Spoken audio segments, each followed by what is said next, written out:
Hey, everyone, it's Tuesdays with Perry, the Wednesday edition. I'm going to get Perry on the line in just a second. Today, we're going to be talking about Trump's speech at Davos. We're going to be talking about Scott Bessent a little bit as well. And if we have time, we might delve a little bit into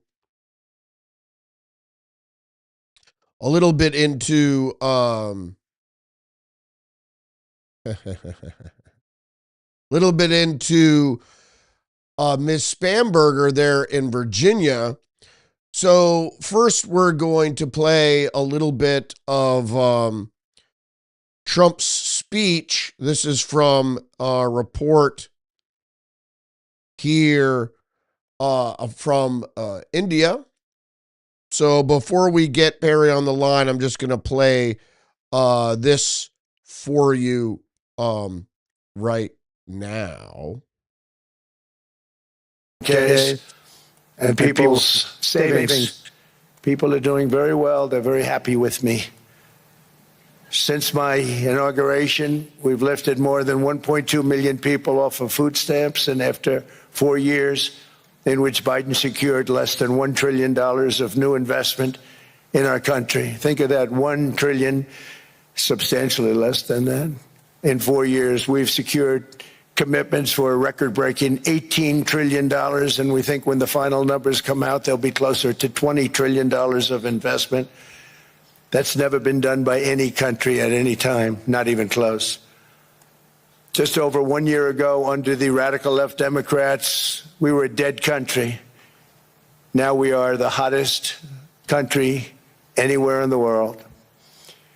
In fact, the United States economy is on pace to grow at double the rate that was projected by the IMF just last April. And with my growth and tariff policies, it should be much higher. I really believe we can be much higher than that. And this is all great news, and it's great for all nations. The USA is the economic engine on the planet, and when America booms, the entire world booms. It's been the history. When it goes bad, it goes bad. You all follow us down, and you follow us up, and we're at a point that I don't believe we've ever been. I've come to this year's World Economic Forum with truly phenomenal news from America. Yesterday marked the 1 year anniversary of my inauguration, and today, after 12 months back in the White House, our economy is booming, growth is exploding, productivity is surging, investment is soaring, incomes are rising, inflation has been defeated, our previously open and dangerous border is closed and virtually impenetrable. And the United States is in the midst of the fastest and most dramatic economic turnaround in our country's history. Under the Biden administration, America was plagued by the nightmare of stagflation, meaning low growth, and high inflation, a recipe for misery, failure, and decline. But now, after just 1 year of my policies, we are witnessing the exact opposite. Virtually no inflation and extraordinarily high economic growth. Well, there you heard from Donald Trump. We're going to look a little bit here to something Scott Good afternoon, everybody. Bessent said. If we could just get to that article right now. First, we're going to hear from the Western Journal here. Scott Bessent unleashes on Gavin Newsom at Davos, gives him a painful new nickname. I had originally looked this up on The Hill, but The Hill got rid of the best quote here, which was Democratic Governor Gavin Newsom is too economically illiterate to know anything. He goes on to say, I think it's very, very ironic that Governor Newsom, who strikes me as Patrick Bateman, meets Sparkle Beach Ken may be the only Californian who knows less about economics than about Kamala Harris. So we're gonna bring in Perry now. Let's see if we can't get him on the line.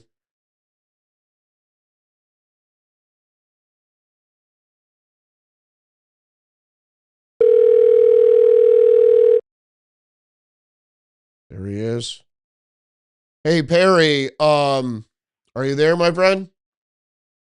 I am here. Thanks for joining me tonight, Perry. So I want to talk a little bit about Trump, his speech there at Davos. He said a bunch of other things, including he was making great friends with Mark Rutte there, who's the NATO Secretary General. And it seems they have worked out a plan for Greenland and the Arctic. And of course, you heard those comments from Scott Bessent. So I want to talk about that and get a brief comment from you also on the subpoenas from Walsh and Frey and contempt charges for Bill and Hillary Clinton as well. How are you doing, my friend? You know what, Rudy? It's a little chilly down here. It's only 62 degrees, but warm enough for me to enjoy a wonderful cigar. Second one tonight. Second one, you dog. Yeah, Lucky you. but it doesn't make up for the Cuban I had with my Israeli buddy for dinner. I'm envious that you even have the weather to sit outside and smoke. Because we're stuck in here. It's 12 degrees. Not looking forward um to being outside. It's going to be 45 tomorrow, so maybe I'll grab a smoke tomorrow, but let's keep on subject here. Yeah. Donald Trump was in Davos today. He had an electrical failure on Air Force One. He had to switch planes. I'm thinking sabotage with that, but he did knock them dead at Davos. Globalism is effectively dead. I'm sure it's going to see a revitalization once he leaves office. What's your take on what Trump had to say? And obviously, Scott Bessent, his attack dog, was let loose also on Davos. And Gavin Newsom, who was waiting around in the wings like some sort of some sort of fanboy there. Well, I am of like mind when it comes to AF1. Mechanical failures can always happen on any airliner, but that is the one plane. Actually, we have three of them, but it is the one plane in the world that goes through repetitive checkoff before POTUS ever sets foot on that plane, no matter who POTUS is. So for there to be a major electrical failure mid-flight, I just, the realist in me says sabotage. Of course, we'll probably never know. The important thing is it was a hairy experience that the pilots were able to recover, thank God, the plane and bring it back home safely so that they could, like you say, switch planes, get on the other one, and get over to Davos. I think the only person that had better quotes than Trump in the last 24 hours is my favorite cabinet member, none other than Scott Bessent. You've already played the key lines that I love. So all I can say is he is more than an attack dog. If he ever wants to be, he could be a future president. This man is as tough as nails, and I would have never thought that. I thought he was a gentleman, dim homosexual that, keeps to himself, does a great job at whatever it is he does, whenever he has to do it. But he is so much more than that. I really love this guy. As for Sparkle Beach, then there was nothing sweeter than watching him put into a corner, sucking his thumb, saying, "I want to play with the adults," and not be able to.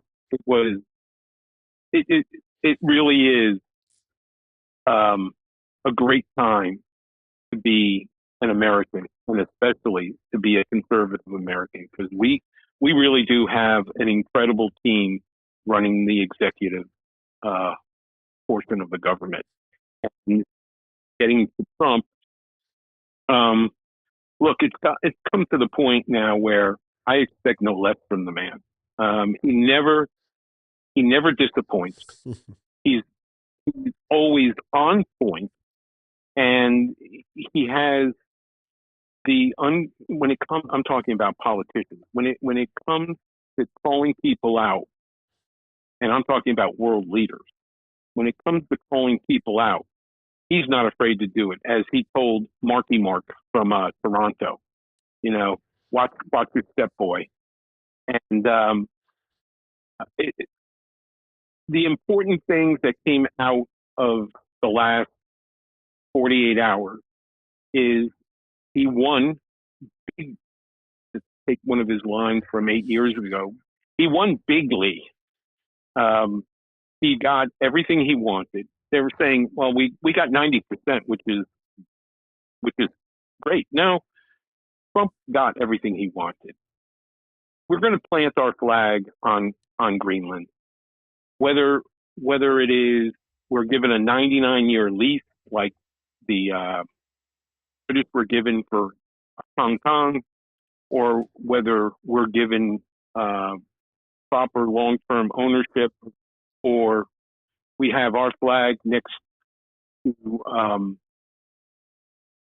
the Danish flag, whatever the case may be. We are going to have everything we want. And one of the people that made that possible was Ruta. And Ruta is one of us. He's just more of a gentleman about going about his way of doing things. But, people may call him a bootlicker when it comes to Trump. But Ruta admires Trump because Trump can do all the things he could never do as prime minister of his own country or as the head of NATO. And Trump has made his job as the head of NATO a lot easier. And that's why he's so grateful to Trump. Yeah. And so, the Davos crowd could do nothing except sit on their hands and bow their heads because their new world order, which, like you said on your show this morning, it's really the old world order, is going to be postponed for at least another 3 years. And God willing, if JD assumes the position in 2029, certainly for another 4 years. We could all, yeah. We can only hope and pray. Yeah.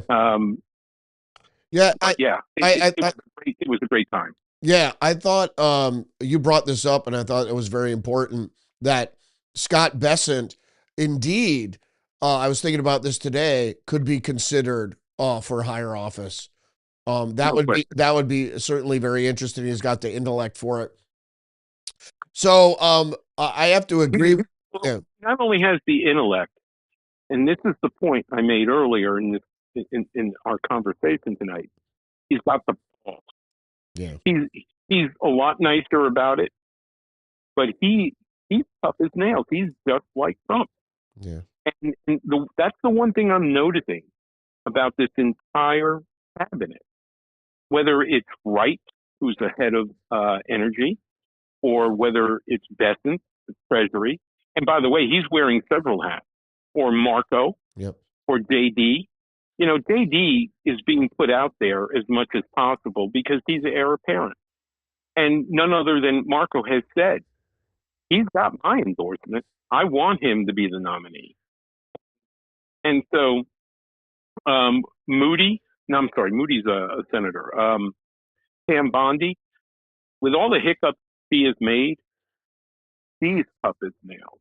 It doesn't matter who you point to.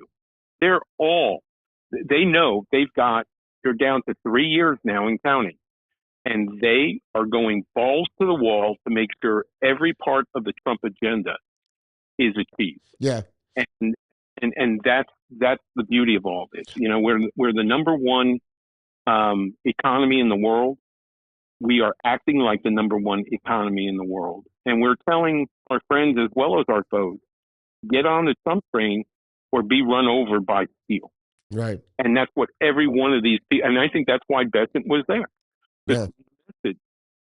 So absolutely. yeah. Absolutely. I think there's something to be said here about that the globalism, the new world order is down, but it's not out. And it's probably just It's going in to hibernation. right. It's going to try to wait out Trump as much as possible, and that's what is going to bring me to the next topic here, because you mentioned Pam Bondi. I think she's pretty ineffective, although she is in Minneapolis today. But I do think what needs to happen in the next 3 years is heads have to roll. And that's going to bring us to the next subject here, which is subpoenas for Walz and Jacob Fry there in Minneapolis. Because if you don't start, My favorite Muslim, Pinky, yeah, Ellison. yeah, I think these people really, he has to start putting the screws to the progressive conspiracy, the socialist conspiracy is what I call it, or else they're just going to, like Spamberger did in Virginia, they're just going to wipe away all the gains that were made, like they did in Virginia with Glenn Youngkin. They're just going to remove everything that Trump did and go on to business as usual. I want to make you pause there for a second, because the Republicans in Virginia, when they had control of both the state house and the governor's mansion under Youngkin, they made the same mistake the Republicans made under Trump 1.0.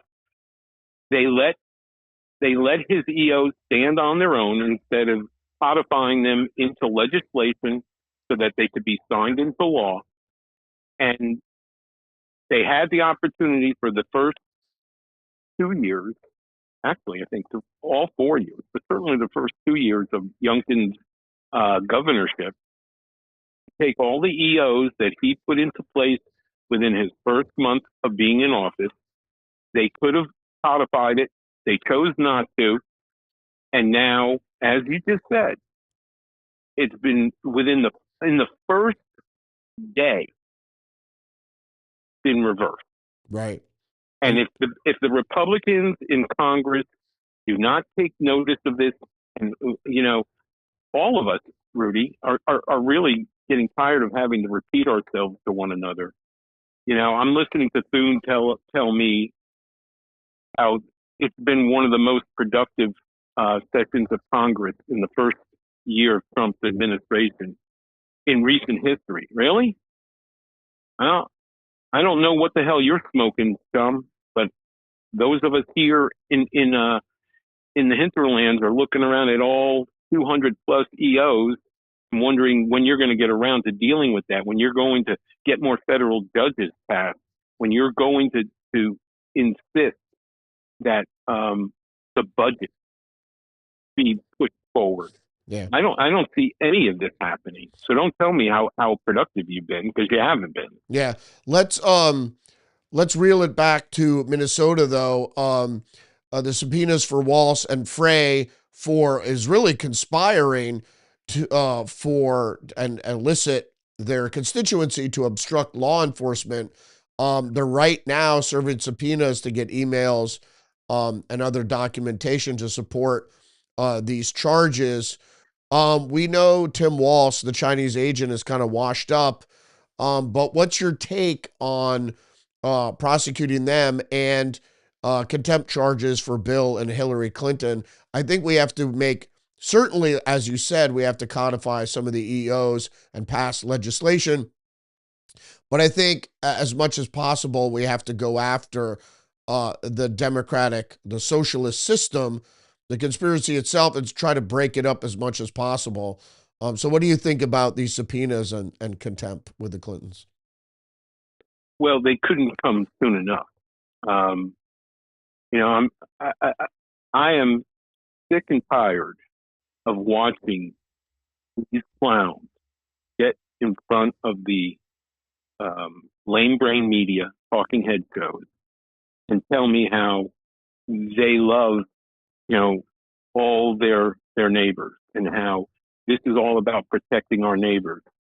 When every single day it is proven, and you know, Trump, I give him credit once again, he has to hold up pictures of the child rapists, of the murderers, of the um, you know, rapists of women, of all these gang leaders, whether it's PDA or, you know, Latin Kings or whatever, but they are all criminal, illegal aliens, and every one of them, every picture that he held up for the media to have to record and show to the American people, every one of them were here illegally. They snuck into this country. There were detainers placed on these people who, while they were being held in local jails within both Minneapolis and St. Paul, and were they turned over to the feds? No, they were happily released back into the general population of the community. So my argument is, when are, and of course this is a rhetorical question, when are you people in the media going to ask the obvious question, which is, why do you think it's okay to release alleged, because they haven't been convicted in a court within the United States yet, why do you think it's okay to release alleged criminal, illegal aliens back into your community when you could have easily turned them over to the federal authorities for deportation? How can you explain to the American people that what you're doing is benefiting your community? That question never comes to them. Now, Fry supposedly had the guts to go on Fox and Friends. I didn't see the show, but I'm sure that question was put to him, but I haven't seen it replayed anywhere, including Fox. So when they have to answer for both their action as well as their inaction when it comes to all these criminal, illegal aliens, it'll be interesting to see how they try to portray themselves as good people. And I'm not even talking about the theft of American taxpayer dollars because of the Somali, I'm just going to call them what they are, the Somali crime family. We're talking about billions. And today, while I was on way to one of my business appointments, I heard an interview done on Will Kane's show of a woman who runs a for-profit autistic child counseling center. He's about to go bankrupt. And you know why? Because just like everybody else, the funds have been cut off. And without those state and federal funds, he can't keep her doors open. Why is that? That's because Tim Walz has allowed all of this theft to go on for his entire time as governor. He's been governor for 7 years. And he's allowed this to happen, and I believe it's because he's gotten paid on the back end. Certainly, a lot of his friends have gotten paid on the back end to let all this happen, and yet you have innocent American children, autistic at that, who may be without the services of a counseling center that has been there for them for several years, all because of his inaction and wrongful action. So it'll be interesting to see how they try to defend themselves in front of a jury, a grand jury. Now, my biggest fear Where's that grand jury going to be conducted? It's going to be done in the state of Minnesota. Right. So my question is, are we going to see a repeat of Kit Jane and who else got off last month? James For some Comey. reason. James Comey. Comey. Well, it was actually a different Okay. reason. I went over that today. I think it's Haskell, the attorney there in Virginia. He just resigned. Yeah, she had to resign because she was put into place illegally, illicitly. She was the deputy attorney there, and then they removed the attorney, and so the deputy is interim, but she didn't make confirmation. It's because this isn't an oversight committee, because they were subpoenaed into the oversight committee and they failed to show, and now this is an FBI subpoena. So this has the weight of the Justice Department behind it. It's a whole different ball of wax here. Now, so they're resisting a criminal subpoena is going to be a lot different for them to do. But they're not going to resist. They're going to show up because, right. like you said, this is a criminal matter. But what I'm saying is, it's going in front of a grand jury in Minnesota, right? To them. Well, how sympathetic. I think you brought this up. Somebody brought it up recently that said, well, it's all Minneapolis. All those blue hairs are in Minneapolis. The people in the hinterlands of Minnesota, they actually voted for Trump. Right. Absolutely true. Well, the same thing in Washington State. Yeah.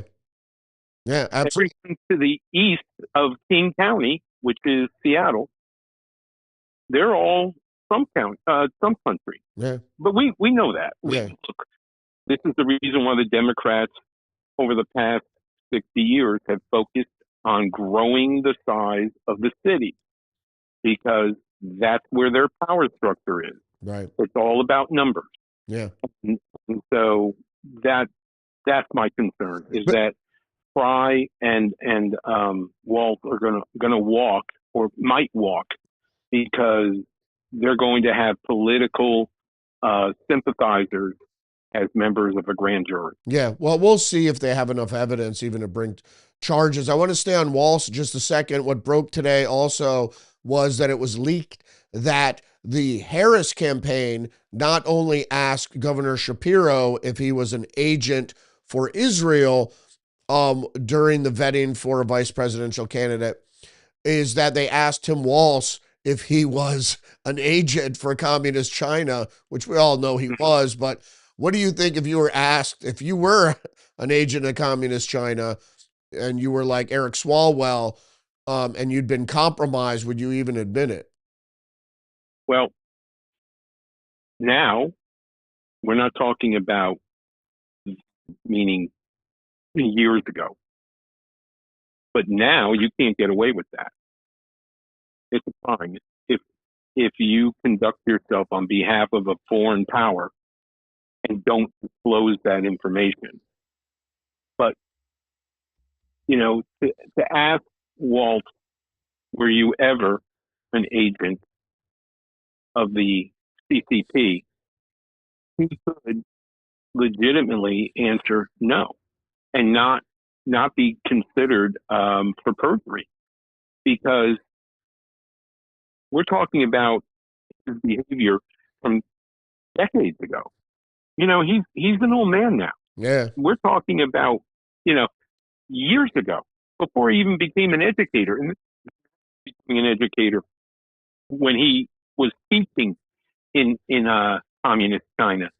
That's going to be hard to argue. And so he could, in all clear conscience, say, I was never an agent for the communist Chinese government. But I'm a sympathizer. Well, that question's not asked. And even if he were to deny that, you'd have to prove that he's a sympathizer. Right. Why? Because he had a Chinese girlfriend? Well, so did Fartwell. Yeah. Nothing ever became of that either. So, we have to expose these duplicitous human beings for what they are. And I think this is the way Trump wants to go about it. Look, we're going to make sure that all the information is put in front of the American people. And even if, in the case of Comey and Pitt James and possibly Walt and Ellison and Fry, if they all walk because they had a sympathetic grand jury, fine. We know who you are. We know what you are. And you are what we say you are. We don't care what you think or say. We know the actions speak for themselves. So even if these individuals never see the inside of a courtroom having to defend themselves, the American people will see them for what they are. To the American people, the past judgment will say, we're a divided country. So when you have morons running around the streets of Minneapolis and they're confronted by conservative-minded journalists and ask the honest question with the faces of all of these now captured criminal illegal aliens that are now in the custody of the federal government, and those faces are then posed to these blue hairs that are demonstrating and violently protesting ICE and the Border Patrol. Do you think it's okay for these criminal aliens to rape and pillage your family and your neighbors? And the argument all these blue hairs making is, I don't care about what you say. They're my neighbor. And so these are the supporters of Fry. These are the supporters of Walt. They are a minority. And if you notice, the beauty of the frigid cold of the Midwest is you can only take so much frostbite before you finally throw your hands up and say, I can't do this anymore. And because of that, no matter how much money George Soros or the CCP pays these people to go out and throw frozen water bottles at ICE, at a certain point you run out of bodies. It's no different than any other army. If you can't find the bodies to replace those that have said, I can't do it anymore, then sooner or later the line's thin. You also have the sheriff's office and I forgot the name of the county, but it is for Minneapolis. And they took charge because they don't answer to Mayor Fry. And they're the ones who put out those steel barriers and have told the demonstrators, you stay behind this barrier, because if you come out from behind that barrier and you interfere with ICE in the street, you will be arrested by us. Yeah. Well, that's helped to thin the herd too, because they're not being effective. They can't be seen on TV throwing bottles or putting their cars in the middle of the road because they don't have access to it now. Yeah. So we're winning. It's just going to take time. Yeah, I think so too. And I think overall that that church invasion backfired on protesters. Yeah, because these people were just, worshiping at a church. They don't really deserve. And a lot of the worshipers even said, we're on your side, but probably not anymore. I want to get into the Clintons. Before we get into the Clintons, also you need to point out, or I need to point out, police were called. 911 was called. Did they show up? No. Yeah, they were trespassing. I went into it was an abortion clinic. They would have been there. Yeah. Well, it does. And Ellison was wrong. He said, the FACE Act doesn't cover places of worship, but there was a cultural conservative who snuck that into that legislation there. Well, yes, but the fact that he said it and he was wrong, he said it for a reason, because he knew the lame brain media would carry that quote, and it ran everywhere, including Fox. Right. Okay. Yeah. So it served his purpose, because it took people who are legal eagles to say, like you just did, he lied. Here's the legislation. Yeah. And you're right. It was put in, it was amended, and it does, and as it should. Hey, you want to protect your clinic, your place of worship, right? Mm-hmm. Well, we want our place of worship protected too. Yeah, and it should be. Absolutely. Because there has to be a line in the sand, and my feelings about protesting is you have to be respectful in your protest. You know, It's private property for a reason. right, exactly. But they don't recognize private property because they're communists. All right, speaking That's of right. communists, I want to get into a few here. Which is surprising. 9 Democrats voted to hold former President Bill Clinton in contempt of Congress, including Representatives Maxwell Frost, Raja Krishnamurthy, Summer Lee, Stephen Lynch. Surprisingly, from the squad, Ayanna Pressley and Rashida Tlaib, as well as a few others. Um, Really, obviously, they're turning their back on the old Democrats. That's Um, right. Whatever, as far as I'm concerned, if you don't show for a congressional subpoena, sure, they should be held in contempt. And I'm glad we got 9 Democrats to vote for it. What's your take on it? I think you said it perfectly. I think the only reason why they did it, and you pretty much explained it just now, they're the old guard. They are, although Bill Clinton is no mainstream Democrat. By today's standard, he is. It's Right. like JFK today would be considered a Republican. Sure. Okay. So they're now looking not only at the Clintons, they're looking at the Obama. And it's pretty much, well, what have you done for me lately? You haven't done anything.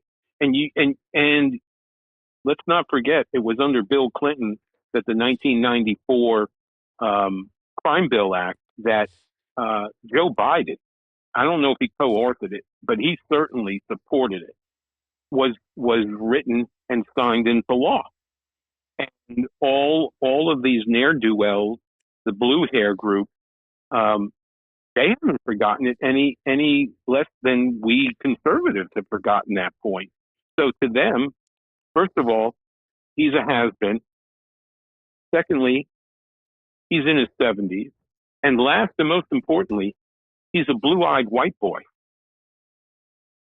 That's why Tlaib and Presley and Frost all signed on to this, because they hate white people. Right.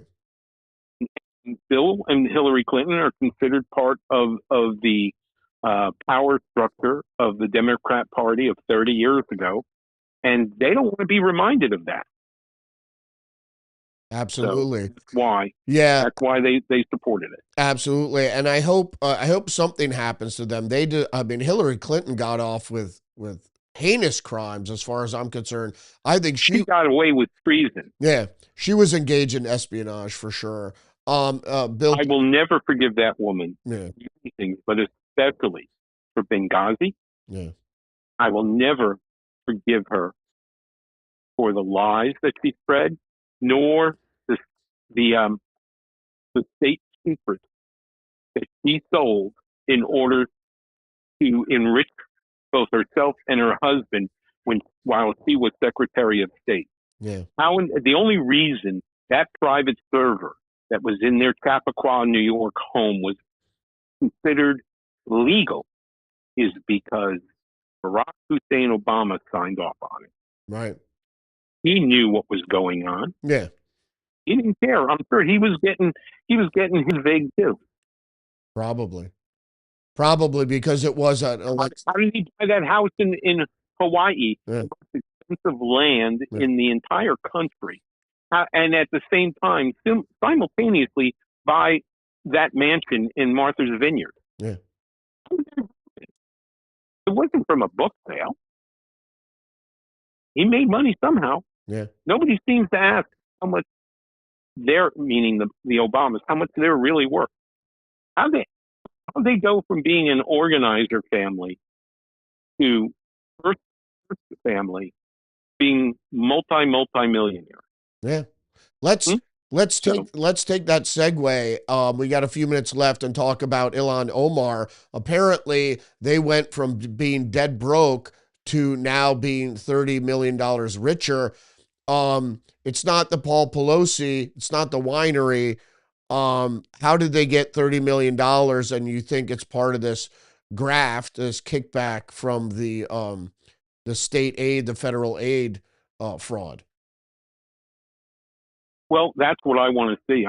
I personally would love to see her and her husband in front of a judge and jury someday for corruption charges, because his, and I'm using air quotes, his consultant practice had less than $1,000 in its bank account, and then overnight suddenly had 5 million. When I say overnight, I mean within a matter of months had over 5 million, and it continued to grow. And how is that possible? Where did that money come from? What individuals, what groups, what corporations, what type of consulting did he do to get millions of dollars transferred into his business account? And he runs around saying I'm not even a thousandaire.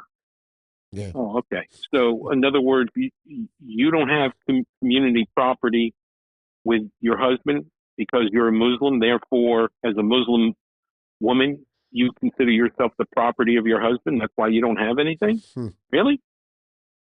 So, yeah, look, this is why she continues to say what she says. I mean, was it today or yesterday? She said, there isn't a single criminal they have arrested in Minneapolis yet. I'm talking about criminal aliens. Right. Not a single one. Yeah. Really? Okay. Yeah, she lies. And she got away with it. Yeah. She got away with it. Yeah. There was no follow-up question. How did you reach that determination, Congresswoman? Right. You know? Exactly. So, right. Are you saying there's absolutely no criminal arrests? I mean, she lies. Her whole background and her whole shtick with a lot of the squad members is suspect to me. I don't think that their arrival in Congress was organic, or that their very popularity is organic or anything like that. They're very sus, as is Spamberger. I mean, she was an intelligence, once an intelligence, always an intelligence. You mean to tell me that the new governor of Virginia, Langley, the headquarters of the CIA happens to be, you don't think there's some intelligence involvement in her election? oh, well, we all know there is. We just can't prove it right now. I don't know if we'll be able to during her 4-year stint as governor. But one thing for sure, she's already shown herself to be the duplicitous human being she is. First day in office, reversing multiple EOs, supporting all these new taxes. I mean, she came out in her speech and said as much. Yeah. We need these taxes. No, why do you need the taxes? Oh, that's right. You people who voted for her, and Uber Eats and Grubhub and pick your poison, whatever delivery service you use to deliver your $25 Big Mac to your house because you don't want to drive to the Golden Arches to get it yourself. You're now going to be paying Spamberger and her ilk. What is it? It's an additional 20 cents on a $10 delivery fee, or whatever it is. You multiply that times a million, it starts to add up. Yeah. Well, you Not don't to mention you don't understand the taxes that they're going to be putting on gasoline. Yeah. They've now gone back in. There's a tri-state agreement that they're going to push for green energy. Yeah. Of course, Youngkin got them out of that. Well, watch and see what the cost of a gallon of gas is going to be in the state. Mm-hmm. And your electricity, because if you didn't know, Harry, the way to address affordability is through taxation. You didn't realize that? Well, that works for the Virginians. They complained about Trump is causing the inflation, which is actually from Biden. Biden caused the affordability problem. They blamed it on Trump, and then they're going to go and reinstate Biden-type policies on the state of Virginia, which is going to make the affordability even worse. And instead of, everybody knows it's going to be the taxes, but they're going to blame it on Trump because there are 3 more years of Trump. And so they'll easily just blame it on him and go, everything's more expensive, not because of our taxes, but because of Trump. Last word before we cut out here, Perry? Well, actually, I think we should just leave it right where we're at. Just everyone should pay close attention to what comes out of Davos in the next day, because Bad Orange Man once again has delivered the goods to the American people. Yep. We will have either unilateral or bilateral control of Greenland. Incredible mineral right contracts are being drawn as you and I speak, Rudy, and it's just going to make our country that much wealthier. It's Yep. going to be a great day, and again, Trump has played these international politicians like a Stradivarius once again. Yep. Never had to do anything he threatened, got everything he wanted. It's called maximum leverage. He is the king of it.